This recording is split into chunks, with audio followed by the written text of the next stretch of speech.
So yan guys, binuksan ko na lang para maipakita ko sa inyo kung anong problema.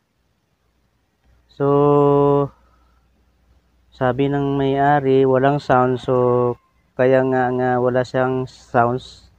Hindi kasi pumitik yung kanyang relay, yan. Yan yung kanyang relay. So, i-on natin. So yan o, umikot na yung ating blower. So, hindi pumitik yung relay. So i-off muna natin. I-on natin uli.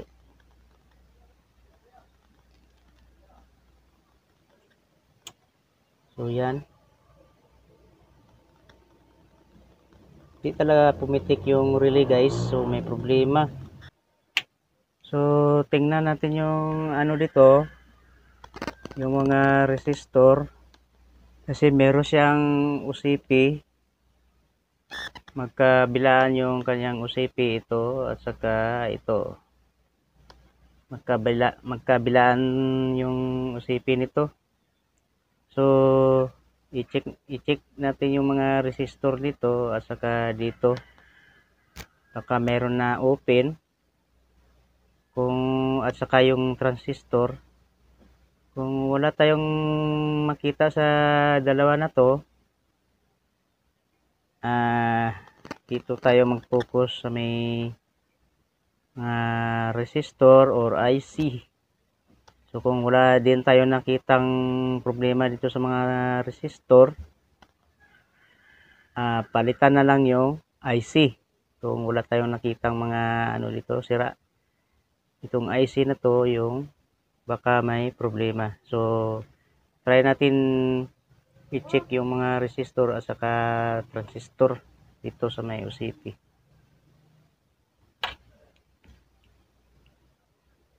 So ayan guys, hindi ko nagpailaw ng ng ilaw guys kasi umitim yung ating video. Hindi makita kaya hindi ko na lang nagpailaw ng ilaw. So ngayon, ilagay natin sa sa reading na pang resistor. Yan, ready na yan. So subukan nating i-test yung dalawang dito. Dalawang resistor.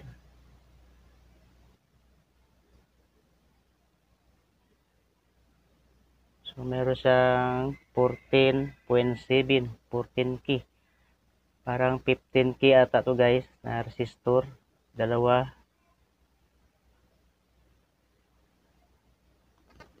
So okay naman siya.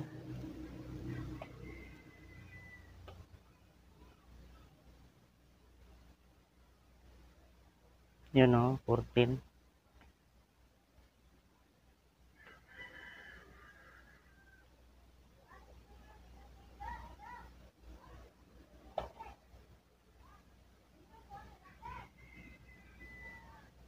Uh, 15 15K 15K ohms.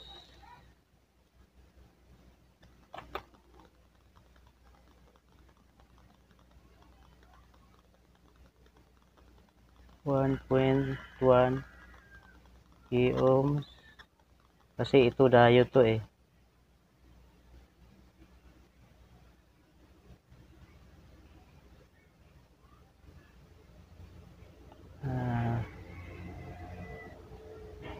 Ito siya 1.8. So okay naman siya. Ilagay natin sa diode. Kasi ito diode to.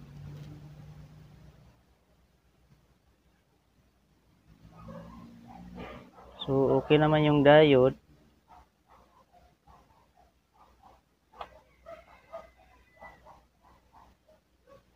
So okay naman.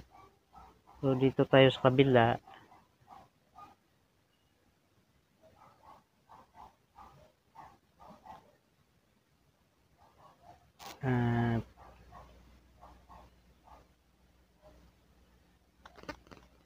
ay nakalagay sa diode, ilagay natin sa ohms sa may resistor.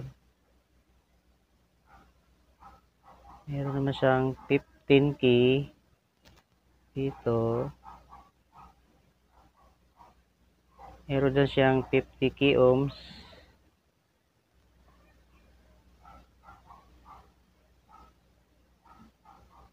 Meron siyang 16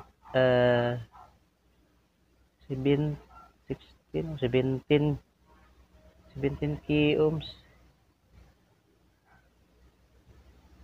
Parang may problema yung battery ng aking digital. Kasi matagal na to hindi na palitan. So 0.8. Okay naman siya, lagay natin sa diode. So okay naman yung diode. So i-check natin yung transistor na 4 na yan. Palit tayo ng tester. Ayan. Hindi na masyado makita yung So check natin yung transistor. Okay, ilagay natin sa times 1. Mahina na yung baterya.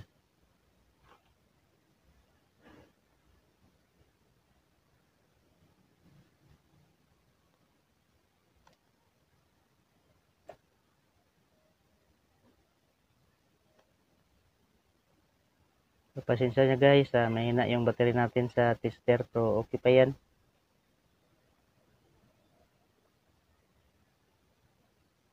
So good siya guys.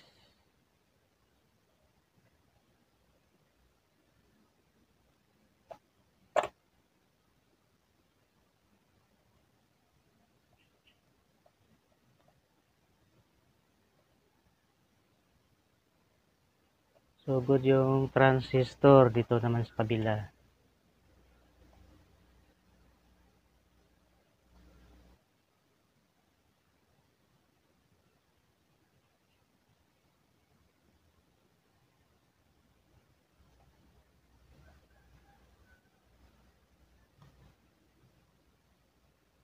So good naman yung transistor guys.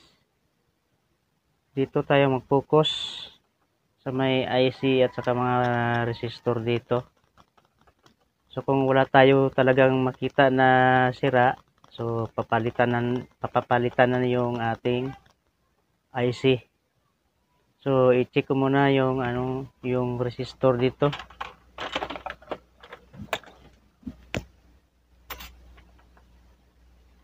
Palit na naman tayo ng digital. So tingnan natin yung resistor dito guys. Dito sa may dito yung dalawang 15K na to. Tingnan natin kung okay pa ba.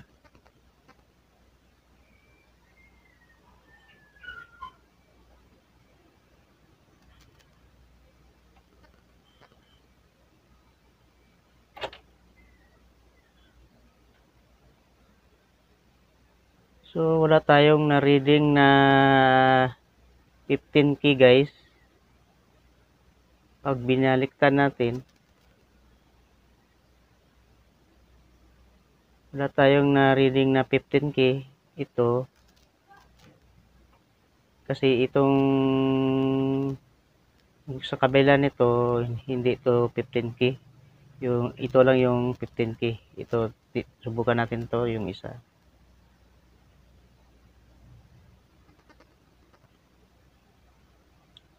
63K.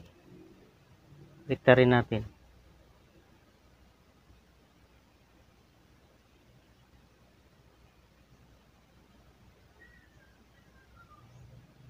So ihang na lang natin to guys para sigurado. Para malaman natin kung sira ba to. Ihang natin to.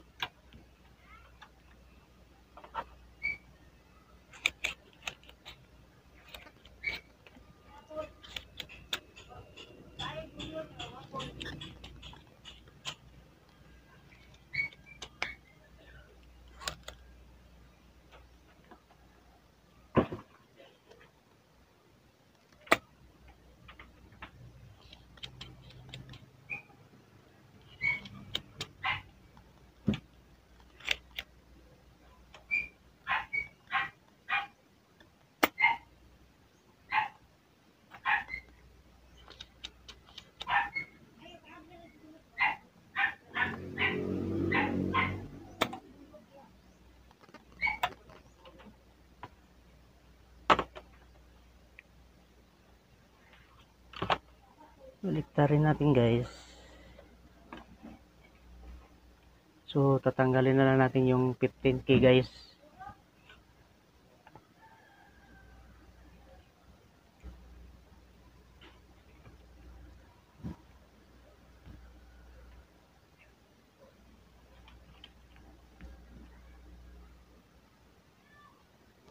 So tanggalin ko muna yung 15K.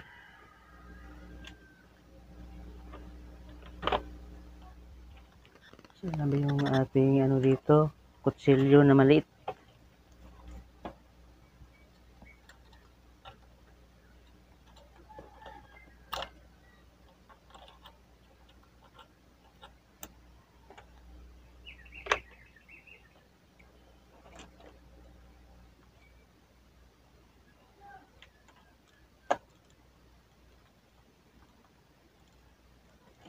So ayan. Ito na yung 15K.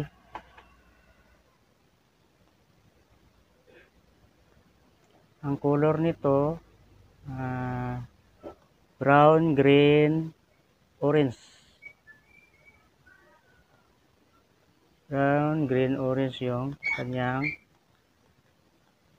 color. So try natin try natin iti sa digital.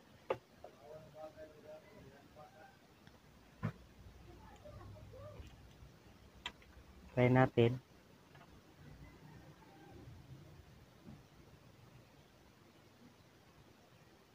So wala tayong na-reading guys. Open yung 15K na resistor. So ito ang salarin kung bakit hindi pumitik yung ating relay. So sira yung 15K guys. So papalitan natin to. Palitan natin. So maghanap muna ako guys. Maghanap muna ako. So ito guys, nakahanap ako. Medyo maliit lang yung ating resistor. So subukan ko lang to. Kasi maya magbili lang ako ng malaki nito. I-try lang natin kung pumitik pa yung relay. So 15K to. So subukan natin i-test. So yan guys, meron siyang so 15K yan, naging 14K. So 15K yan. So meron siyang so i-try natin ikabit to. So yung isa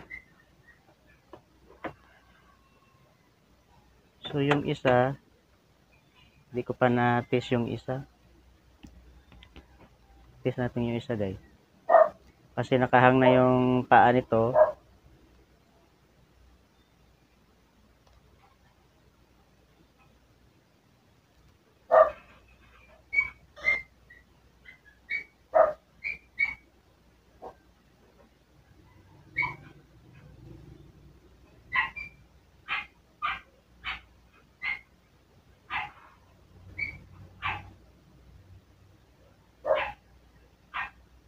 Okay yung guys, 63K pala to. So subukan natin ikabit. Ikabit natin yung resistor nito.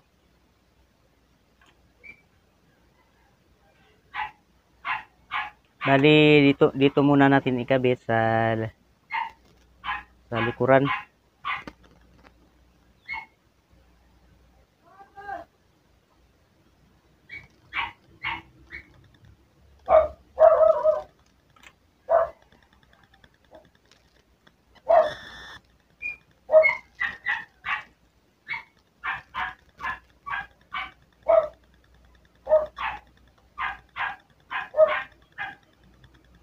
So dito muna natin ikabit guys. Ang samantala muna. Pero okay naman yung maliit na resistor. Kasi pareha naman silang color. So yan guys. I-zoom natin.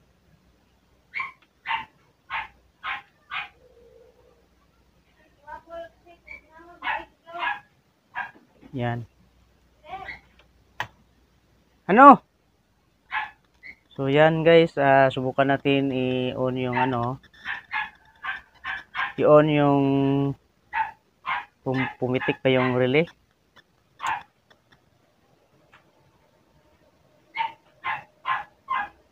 Yun, pumitik yung relay guys. Tingnan natin yon sa may tingnan natin yung relay kung talagang pumitik ba. So baliktarin muna natin. So i-on natin yung guys. Tingnan natin kung pumitik na ba yung relay. Tingnan nyo.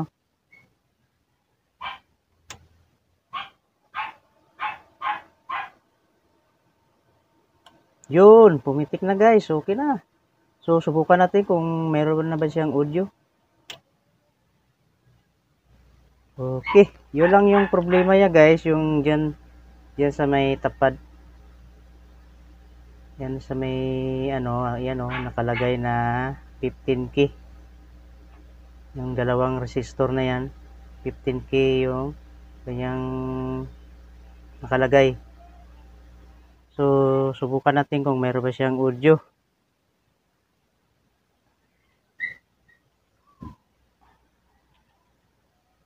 Ito na guys, napapitik na natin yung relay. So, subukan natin kung meron ba siyang audio. O natin. So, tingnan natin kung pupitik ba. So, okay na guys. So, walang audio guys. Naka-volume na. So, meron naman siyang balance. Okay naman yung kanyang balance. Naka-open naman yung mga bass, treble, mid. So, naka-volume na yan. Wala siyang audio, yun o. Tumugtog naman yung ating cell port. So, na yan. Nakakabit na yung speaker. So, wala pa ring audio. So,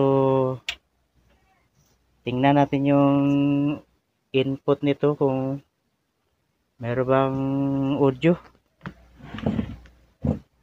Kasi walang walang sounds. Okay na yung relay. Ang problema naman yung kanyang input. So, wala tayong narinig na sounds. So, baliktarin muna natin yung mainboard. So, ang problema pala nito guys, kaya pala hindi nag-sounds yung kanina, yung audio niya, nag-lose contact pala yung supply dito. Kaya yung hininang ko dito sa may supply, sa may 4558D, pag yung hininang ko, na-lose contact pala dito kaya wala siyang supply, kaya wala tayong audio. Kaya ngayon subukan natin, meron na siyang audio guys. Subukan natin. Hindi ko pinalitan yung IC, hininang ko lang yung supply, wala palang supply to, kaya hindi nag-audio. So ngayon wala tayong pinalitan dito. Ito lang yung kanyang resistor sa hininang ko lang yung kanyang supply dito. So, subukan natin.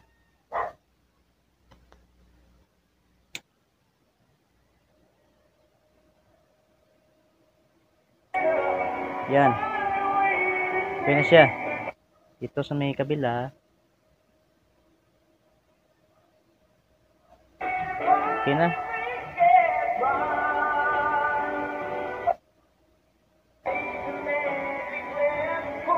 So, ibalik ko muna to sa guys, yung mainboard. I-plaster muna natin. So, okay na siya. Wala tayong pinalitan na iba, kundi ito lang yung resistor. So, mayroon kong ipapalit na guys, malaki. Tanggalin lang natin yung maliit.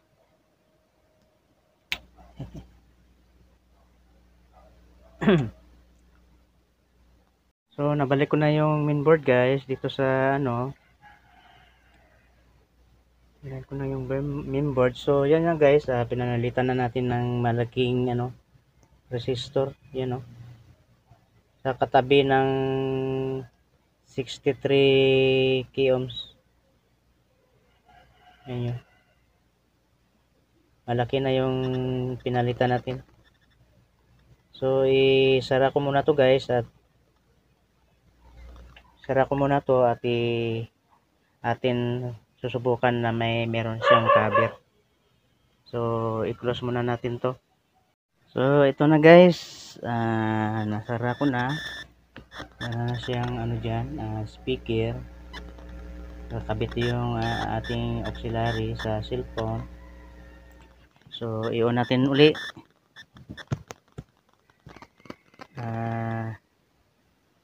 Tingnan natin kung may marinig tayo na pumitik na relay. On natin.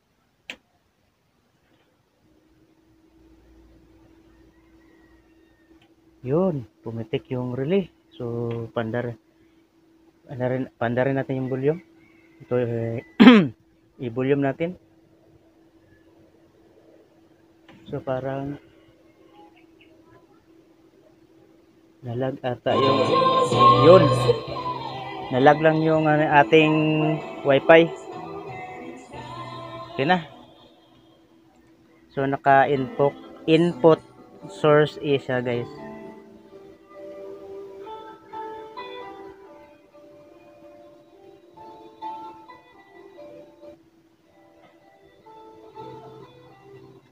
So okay na siya.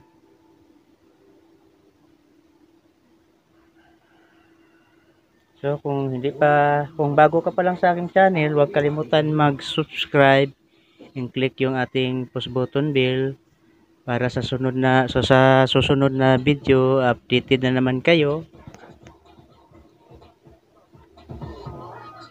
So okay na siya guys. Hindi natin ma-volume kasi maliit lang yung bass natin. So okay na. Basta may narinig tayo na audio. So lag yung internet. So hanggang dito na lang ating video guys. Thanks for watching. So nalagay yung ating internet.